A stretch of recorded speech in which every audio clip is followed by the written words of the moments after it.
Welcome to guys.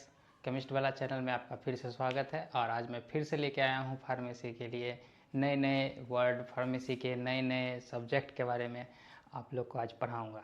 तो आज जो हम लोग का चैप्टर है वो चैप्टर सेकंड शुरू हो रहा है और चैप्टर सेकंड का लेक्चर नंबर 1। चैप्टर सेकंड में क्या है कि हम लोगों को डोजेज फॉर्म के बारे में जानना है। तो डोजेज फॉर्म, किस चीज़ के डोजेज फॉर्म के बारे में जानना है? तो ड्रग के डोजेज फॉर्म के बारे में जानना है। तो ड्रग्स होता क्या है? Drugs is defined as chemical compound और active pharmaceutical ingredients intended for use in diagnosis, treatment and prevention of disease. मतलब ड्रग जो हम लोग यूज करते हैं वो किस लिए यूज करते हैं? मेनली हम लोग दवा खाते हैं या तो मतलब ट्रीटमेंट के लिए, कोई बीमारी हो गया उसके ट्रीटमेंट के लिए, या तो प्रिवेंशन के लिए, या तो बीमारी से बचने के लिए, या तो डायग्नोसिस। कभी कभी किसी किसी मतलब कंडीशन में हम लोग डायग्नोसिस के लिए भी दवा का यूज करते हैं। तो ड्रग्स में बेसिकली होता क्या है और ड्रग्स बनता क्या क्या चीज़ों से है उसके बारे में पहले जानेंगे। उसके बाद हम लोग डोजेज फॉर्म। अब डोजेज फॉर्म के बारे में इसलिए पढ़ना है कि डोजेज फॉर्म कई तरह के होते हैं, सॉलिड होते हैं, सेमी सॉलिड होते हैं, लिक्विड होते हैं, गैसियस फॉर्म में होते हैं। तो उनके बारे में भी हम लोग के सिलेबस में दिया गया है। उस सिलेबस के अकॉर्डिंग हम लोग को पढ़ना है। और अभी जो हम लोग पढ़ेंगे वो सिर्फ ऊपर डिफिनीशन की तरफ से पढ़ेंगे और उसको डीपली हम लोग आगे जाके क्लास में पढ़ेंगे। और ये जो मैं पढ़ा रहा हूँ ये बी फार्मा और डी फार्मा दोनों के लिए अभी फ़िलहाल में कंपलसरी है। ये दोनों में है, सब्जेक्ट में है। तो सबसे पहले जानते हैं ड्रग्स के बारे में। ड्रग्स के बारे में मैंने बता दिया। अब ड्रग्स बना हुआ किन किन चीज़ों से होता है? सबसे मेन ड्रग्स में इंग्रेडिएंट्स होता है active pharmaceutical ingredient. Active pharmaceutical ingredients, इसका मतलब हुआ कि जो सबसे मेन कॉन्स्टिट्यूएंट है वो active pharmaceutical ingredients. Active pharmaceutical ingredients,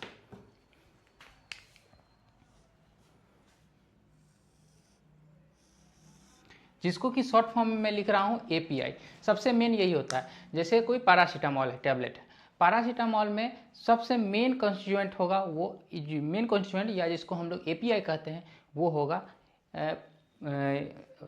API जो होगा वो पैरासीटामॉल होगा।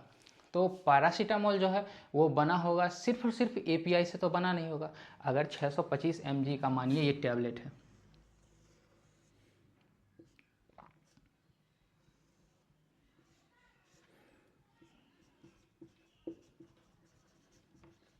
ये टैबलेट है पैरासीटामॉल का। ये पैरासीटामॉल 625 mg का, 625 मिलीग्राम। अगर ये टैबलेट जो बना हुआ है पैरासीटामॉल का 625 mg का बना हुआ है, तो सिर्फ और सिर्फ इसमें पैरासीटामॉल तो होगा नहीं।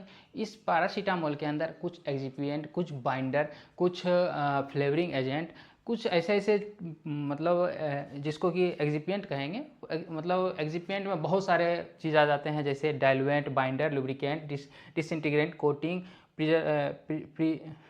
प्रिजर्वेंशन, stabiliser, colourant and flavouring agent. मतलब जैसा कि हम लोग दवा बना रहे हैं, तो दवा बना रहे हैं तो दवा अंदर जा कर के हम लोग के स्टमक में जाके टूटना भी चाहिए। टूटने के लिए क्या चाहिए, क्या उसमें डाल रहे हैं? This ingredients. और उसको, दवा को हम लोग जब जैसे पैरासीटामॉल बना रहे हैं तो पैरासीटामॉल दवा जो बना रहे हैं उसको कंप्रेस करके बना रहे हैं। तो कंप्रेस करके बना रहे हैं तो उस कंप्रेशन में जब हम उस कंप्रेस टैबलेट को उठाएंगे तो वो फिर से अपना रूप, मतलब अपना जो साइज है वो झरना ना शुरू हो जाए, इसके लिए हम लोग उसमें बाइंडर का यूज करते हैं। बाइंडर कई तरह के होते हैं और ये जो एक्सिपिएंट होते हैं वो इनर्ट होते हैं। मतलब मानिए कि ये इनका कोई इफेक्ट नहीं होता है बॉडी पर, ये बिल्कुल इनर्ट होते हैं। They are chemical compound also non inactive pharmaceutical ingredient. जैसा कि कहा जा रहा है इनएक्टिव, मतलब इनका कोई रोल नहीं होता है हमारी बॉडी पे। सिर्फ और सिर्फ हमारा बॉडी पर रोल होता है वो एपीआई का होता है। एपीआई का मतलब होता है एक्टिव फार्मास्यूटिकल इंग्रेडिएंट्स। आप फिर से समझ लीजिए, एक्टिव फार्मास्यूटिकल इंग्रेडिएंट्स। और जो एक्सिपिएंट का यूज करते हैं, एक्सिपिएंट का हम लोग बहुत तरीके से यूज करते हैं। अब जैसे मान लीजिए कोई टैबलेट है, उसको खाने में बहुत ज़्यादा प्रॉब्लम आ रहा है, उसका टेस्ट अनप्लीजेंट है, मतलब अगर कोई खाता है तो उसे वोमिट हो जाता है। कोई छोटे बच्चे को कोई टैबलेट दे रहे हैं, बहुत बीटर है, टेस्ट में बहुत एक्सेसिव बीटर है, तो वो जैसे ही मुंह में लेगा वो फेंक देगा। तो इस चीज़ को रोकने के लिए टैबलेट में बहुत तरीके का मतलब मॉडिफिकेशन किया जाता है, जिसको कि मॉडिफिकेशन भी करना है, मॉडिफिकेशन करना भी है और उसका कोई साइड इफ़ेक्ट भी हम लोग को नहीं आए, इसके लिए हम लोग एक्सिपिएंट का यूज करते हैं, जिसका कि हमारे बॉडी पर कोई इफेक्ट नहीं होता है। और फ्लेवरिंग एजेंट मेनली हम लोग यूज करते हैं कब, फीमेल के केस में हम लोग यूज करते हैं।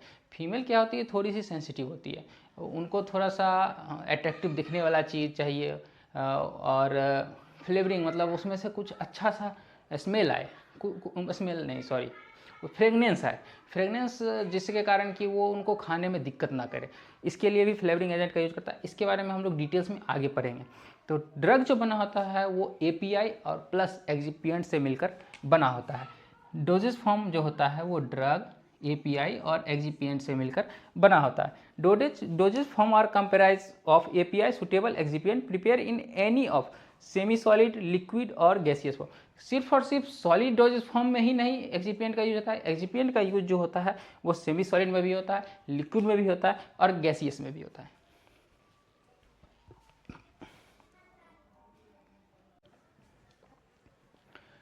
फार्मास्यूटिकल डोजेज फॉर्म जो है वो रेफर्स करता है कि pharmaceutical dosages form refers to pharmaceutical preparation और formulation in which one or more drug, API and excipient, यहाँ पे आईसी का मतलब होता है inactive compound, are present in particular form, solid, liquid और गैसियस फॉर्म। इसका मतलब है कि फार्मास्यूटिकल प्रिपरेशन जो होता है वो एक और उससे अधिक ड्रग का मिक्सचर हो सकता है, और जो कि कंप्लीट होता है एक एक्सिपिएंट के थ्रू, और एक्सिपिएंट जो होता है वो सॉलिड हो सकता है, सेमी सॉलिड हो सकता है, लिक्विड हो सकता है, गैसियस फॉर्म में हो सकता है। टू फैसिलिटेट इजी, मतलब हम लोग जो डोजेज फॉर्म को डिज़ाइन कर रहे हैं, क्यों कर रहे हैं, तो डोजेज फॉर्म को डिज़ाइन कर रहे हैं ताकि हम जो डोज ले रहे हैं वो एडिक्वेट अमाउंट में ले सकें। जैसे कि हम लोग को पैरासीटामोल 500 mg का ज़रूरत है, तो 500 mg हम लोग को उसको नापने में, उसको अलग करने में बहुत समय लगेगा। जब एक गोली है उसको मैंने क्या कि वो आप लोग क्या करते हैं, लिए और खा लिए, लेकिन उसको बनने में बहुत सारे प्रोसेस से गुजरना पड़ता है। अगर आपको बोल दिया जाए कि एक डब्बा में पैरासीटामोल पाउडर रखा हुआ है, उसमें से 500 mg निकाल के खा लीजिए, तो हो सकता है कि आप उसमें से 600 mg या 700 mg 800 mg निकाल के खा लीजिएगा, जिसका कि बहुत सारा साइड इफेक्ट आ सकता है। हो सकता है कि हमारा बॉडी टॉलरेट नहीं कर पाए उस एमजी को। इसी कारण से उसको सही समय पर और सही टाइम पर डिलीवर करने के लिए इस डोजेज फॉर्म को डिज़ाइन किया गया है। यहाँ पे जैसा कि लिखा हुआ है, facilitate easy and accurate administration delivery of active drug substance, यानी जो एक्टिव ड्रग्स जितना हम लोग को ज़रूरत है सिर्फ उतने अमाउंट में हमारे बॉडी में जाए। और डोज को डिज़ाइन किया गया है हमारे रूट ऑफ एडमिनिस्ट्रेशन के अकॉर्डिंग। कभी कभी क्या होता है कि हम लोग का रूट ऑफ एडमिनिस्ट्रेशन का मतलब होता है कि आप लोग किस किस जगह से दवाई को खा रहे हैं। अगर कहीं पे चोट लगा है, अब चोट में एक्सेसिव पेन है, तो वहाँ पे हम लोग क्या कर रहे हैं, जेल लगा रहे हैं, तो उसका एक्सटर्नल रूट यूज कर रहे हैं। हर हमेशा हम लोग दवा को खा तो नहीं सकते, इसलिए अलग अलग समय के लिए, अलग अलग जगह के लिए अलग अलग ड्रग को डिज़ाइन किया गया है, और जिसके बारे में कि हम लोग स्पेशली पढ़ेंगे, इसके बारे में अलग अलग पढ़ेंगे। और जैसे मैंने लिख रखा है उसी तरह से आप लोग लिखिएगा। मैंने जो है 14 नंबर के अकॉर्डिंग, आप लोग को मैं हमेशा बोलता आता हूँ कि 14 नंबर के अकॉर्डिंग मैं लिखता हूँ, बोर्ड पे लिख रहा हूँ, आप उसको इसी तरह से लिखिएगा।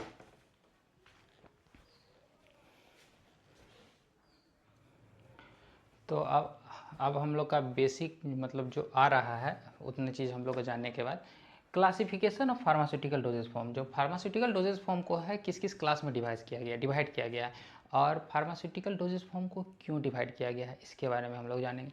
फार्मास्यूटिकल डोजेज फॉर्म को क्लासिफाइड किया गया है 4 भागों में, semi solid doses form, solid doses form, liquid doses form और गैसियस डोजेज फॉर्म।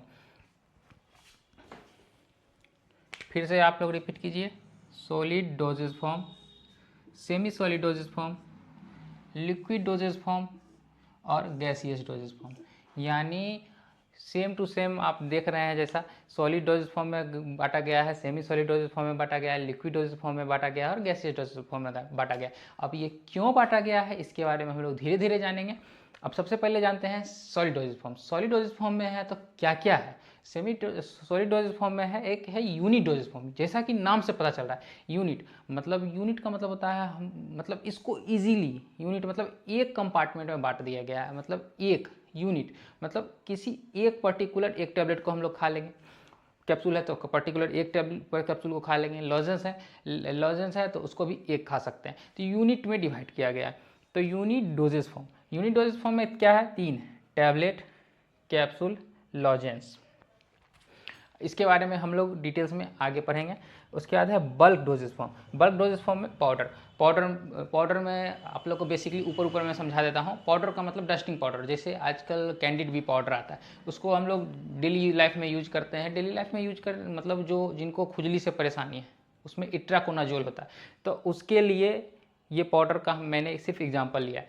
अब है सेमी सॉलिड डोजेज फॉर्म। अब जरूरत आ रहा है सेमी सॉलिड डोजेज फॉर्म का, क्यों जरूरत आया? तो सेमी सॉलिड डोजेज फॉर्म का जरूरत आया किस में, क्रीम में, पेस्ट में, जेल में, सपोजिटरी में।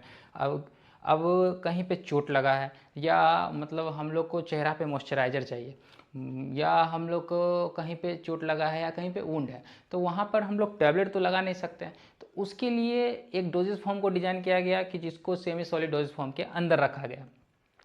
अब है लिक्विड डोजेज फॉर्म। अब लिक्विड डोजेज फॉर्म को क्यों डिज़ाइन किया गया? लिक्विड डोजेज फॉर्म को डिज़ाइन किया गया कि जो आदमी या कोई बच्चा है या कोई बूढ़ा आदमी अगर वो टैबलेट को स्वेलो करने में या निगलने में अगर वो समर्थ नहीं है, तो उन मतलब अगर बीमार जो होता है कोई भी आदमी, या कोई भी बीमार पड़ सकता है, बच्चा भी हो सकता है, बूढ़ा भी हो सकता है, जवान भी हो सकता है। जवान तो चलिए मानिए टैबलेट खा लेगा, लेकिन बूढ़े और बच्चे के लिए भी सोचना था, तो उसके लिए जो डोज फॉर्म डिज़ाइन किया गया वो था liquid doses form. Liquid doses form के अंदर हम मतलब दो तरह के liquid doses form, monophasic liquid form और बायफेजिक लिक्विड फॉर्म। ऐसा मानिए, मतलब हम लोग ऐसे एग्जांपल में समझा देते हैं, एक दूसरे को प्यार करने वाला और बायफेजिक एक दूसरे को हेट करने वाला, मतलब एक दूसरे में मिलनसार है और एक दूसरे को हेट करने वाला, यानी एक दूसरे में मिलनसार नहीं है।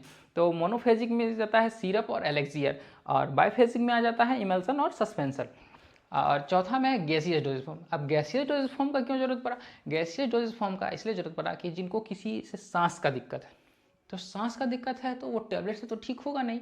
रेस्पायरेशन मतलब लंग्स में कोई प्रॉब्लम, अगर लंग कोई ऐसा टैबलेट तो डिजाइन किया नहीं गया है जो हमारे लंग्स तक जाए। लंग्स तक तभी जा सकता है जो कोई सब्सटेंस, मतलब कोई भी ड्रग हम हवा के थ्रू इनहेल करें। हवा के थ्रू इनहेल करेंगे तभी तो वो हमारे रेस्पायरेटरी ट्रैक तक जाएगा और उसको ट्रीट करेगा। तो उसके लिए गैसियस डोजेज फॉर्म को डिजाइन किया गया। उसके अंदर है इनहेलेंट और एरोसोल। अब जो है ये अगर वीडियो में इतने सारे सब्जेक्ट पर एक बार बनाऊंगा तो बहुत बड़ा हो जाएगा, तो इसीलिए मैं आप लोग को बता देता हूँ, सॉलिड डोजेज फॉर्म पे एक अलग वीडियो बनाऊंगा, सेमी सॉलिड डोजेज फॉर्म पे एक अलग वीडियो बनाऊंगा, लिक्विड डोजेज फॉर्म पर एक अलग वीडियो बनाऊंगा, और गैसियस डोजेज फॉर्म पे आप एक अलग वीडियो ताकि जिससे फार्मेसी पढ़ना आसान लगे। आज इस वीडियो के लिए थैंक यू।